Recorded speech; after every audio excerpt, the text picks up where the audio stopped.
안녕하세요, 셰프들의 수다입니다. 이전에 올린 칼을 고르는 방법을 시청하시고 그에 맞춰 칼을 구매하신 요리사분이 댓글을 달아주셨습니다.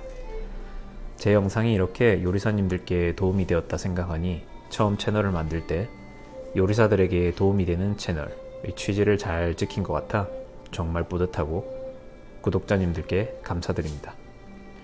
그리고 정말 큰 책임감도 느끼고 있습니다. 저희 한마디 한마디가 이 영상을 보시는 모든 분께 좋은 영향을 끼칠 수 있도록 더 노력해야겠다는 생각을 했습니다.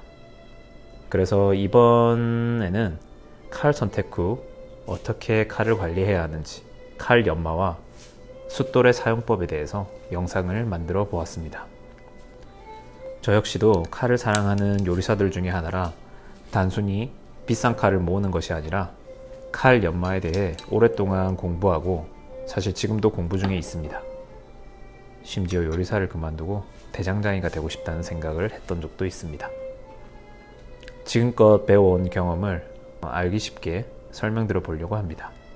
칼에 관심이 많은 요리사분들이라면 아주 유익한 정보가 되지 않을까 생각합니다. 본격적으로 칼 연마와 숫돌의 사용법에 대해서 설명하기 전에 칼을 가는 것과 세우는 것의 차이에 대해서 간단하게 설명을 드리겠습니다.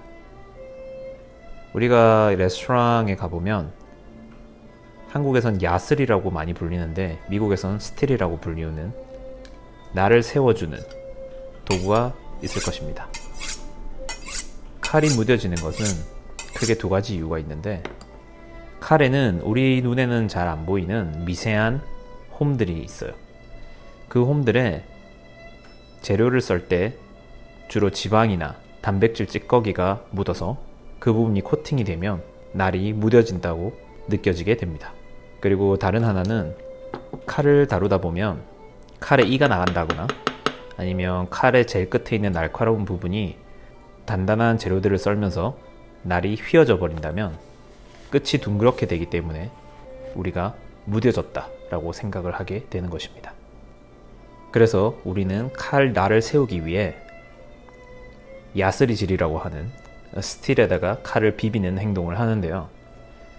두 가지 경우에서 날이 세워집니다. 첫 번째 경우는 단백질이나 지방 찌꺼기가 묻어 있는 것이 야스리와 칼의 마찰을 통해서 털어내어지고 그것이 날이 세워졌다라고 느껴지게 되고요. 다른 하나는 칼이 마모가 돼버리면 세울 수 없습니다. 하지만 칼 날 끝이 단순히 휘어진 상태라면 야스리질을 통해서 칼 날을 세워줄 수가 있습니다. 하지만 이건 어디까지나 임시적인 방편이므로 칼을 제대로 관리하시려면 칼은 숫돌을 이용해서 갈아줘야 무뎌진 부분이 깎여 나가면서 일정하게 날이 세워집니다. 칼을 세우는 것, 야스리질이라고 하는 이것을 계속하게 되면 모든 부분이 일정하게 힘을 받는 게 아니라서 칼의 모양을 변형시키고 망치게 되니 칼 관리를 제대로 하시려면 야스리에 의존하지 않으시길 추천드립니다. 이제 숫돌에 대해서 이야기를 해보겠습니다. 숫돌을 나누는 기준은 여러 가지가 있어요. 구성하는 재료가 무엇인가? 주로 천연석, 아니면 세라믹, 아니면 다이아몬드 숫돌 같은 것도 요즘엔 있더라고요. 그렇게 나누는 방법이 있고, 오늘 저는 숫돌을 세 종류로 나누려고 하는데 한국에선 보통 몇천 방, 몇백 방 이렇게 방을 붙여서 나누게 되는데요. 첫 번째 구간은 1000방 미만의 숫자입니다. 이 숫돌은 만져보면 굉장히 거칠고 뭔가 저렴해 보인다 라는 생각이 드는 숫돌들인데요. 칼을 갈아낸다는 생각으로 쓰시는 숫돌인데요. 보통 처음에 칼을 사시고 칼 날의 모양을 잡을 때 아니면 칼에 이가 나갔을 때 그 부분을 갈아내서 다시 모양을 잡아줄 때 사용하는 숫돌입니다. 자, 이 숫돌은 모양이 조금 다르게 생겼죠. 이 숫돌의 정식 명칭은 픽싱 스톤이라고 해서 숫돌의 모양을 잡아주는 숫돌입니다. 조금 이따 숫돌은 어떻게 관리를 해야 되는지 숫돌을 사용하기 전에 평면 작업을 하는 장면을 보여드릴 텐데요. 그때 사용할 숫돌입니다. 두 번째 구간은 1000방에서 4000방 사이 정도의 숫돌이라고 말씀드릴 수 있습니다. 천방에서 사천방까지는 우리가 흔히 얘기하는 나를 세워주는 혹은 나를 잡아주는 숫돌입니다. 만약 숫돌을 하나만 구매하실 거면 천방에서 사천방 사이의 숫돌을 하나 구매하시면 계속 쓰실 수 있으시고요. 일반적인 셰프 나이프는 마무리 역시 이 구간에서 하시면 됩니다. 4000방 이상부터는 미러링을 위한 숫돌이라고 생각하시면 됩니다. 보통 스시 나이프들이 이 구간에서 마무리를 하고요. 좀 더 날카로워지는데 이 차이가 느껴지시는 혹은 필요로 하신 분들이 사용을 합니다. 그리고 칼이 거울처럼 빛나게 만들어줄 수 있기 때문에 한번 여기서 맛을 보신 분들은 사실 빠져나오기가 굉장히 힘듭니다. 하지만 본인이 셰프 나이프를 사용하시는 거라면 1000방에서 4000방 사이 구간에서 마무리를 하셔도 칼을 사용하는 데는 충분합니다. 칼을 갈기 전에 숫돌을 어떻게 준비해야 되는지에 대해서 이야기를 해보겠습니다. 레스토랑에서 보시면 숫돌을 물이 흐르는 싱크대 위에서 물을 틀어놓고 사용하시는 분들도 계신데요. 사실 그것은 좀 잘못된 방법입니다. 4000방 밑에 숫돌들은 물에 불려서 사용을 하는데 예전에 전문가님께 여쭤보고 이야기를 들은 결과 여름에는 30분 정도, 겨울에는 1시간 정도 물에 불리면 사용하는 데 충분하다고 하시더라고요.